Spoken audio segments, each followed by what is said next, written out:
Hi, I'm Liam from CKTV. I'm here with my Aunty Betty. Now, she's not our real auntie, but she might as well be. She has taken care of me until I went to school. Here she is. How are you today? I'm good. What was it like being our nanny? It was very rewarding, very different, but watching you and Dita grow up was really, really amazing. Now, you watched us grow up and you took care of us and you're our nanny until I went to school.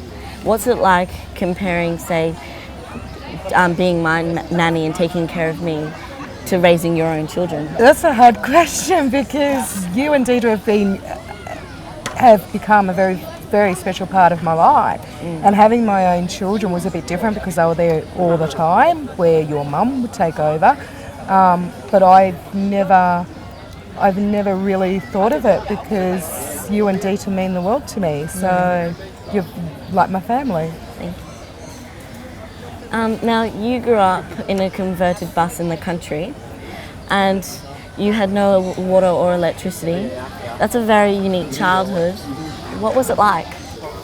It's one of those things when you're there and that's how you're living, you sort of don't know any different. So basically I didn't know, because I was reasonably young when I lived like that, I didn't really know what it was like to live in a proper house with electricity, with the water.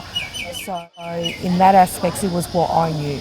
So to me, it was nothing. What I found hard was when we did go to school and we would get harassed or picked on for the way we lived. That would have been the hardest part of it.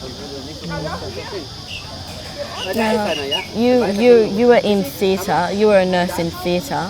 What was it like being in the surgical theatre? Was it what you thought it would be like?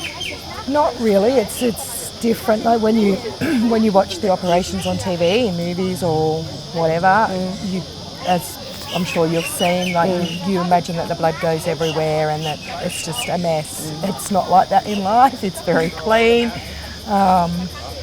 It's very clean and very kept, very strict, and it's very much everything has to be done a certain way. Yeah. And after that, you became a nurse working with adults with intellectual disabilities. How did you find that rewarding? Or did you find that rewarding? Yes, I do find it rewarding, but it's like all my jobs, like being your nanny, going into nursing and working with disabilities, they've all been rewarding in a way. And I guess the big thing is because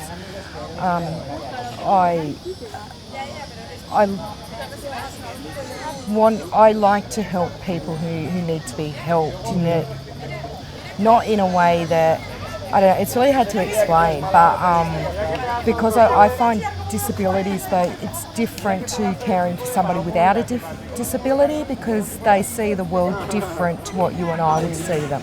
So I find it rewarding in that way because they actually make you look at things in a different light. Yeah. Now, you have 3 children. What are your hopes and dreams for them? My biggest hope is that they have a successful life and they're happy. That's my main aim for them, that they're just happy in whatever they choose to do. Thank you very much, Aunty Betty. You're welcome. Lovely talking. Thank you for interviewing me. No worries. Thank you. Bye.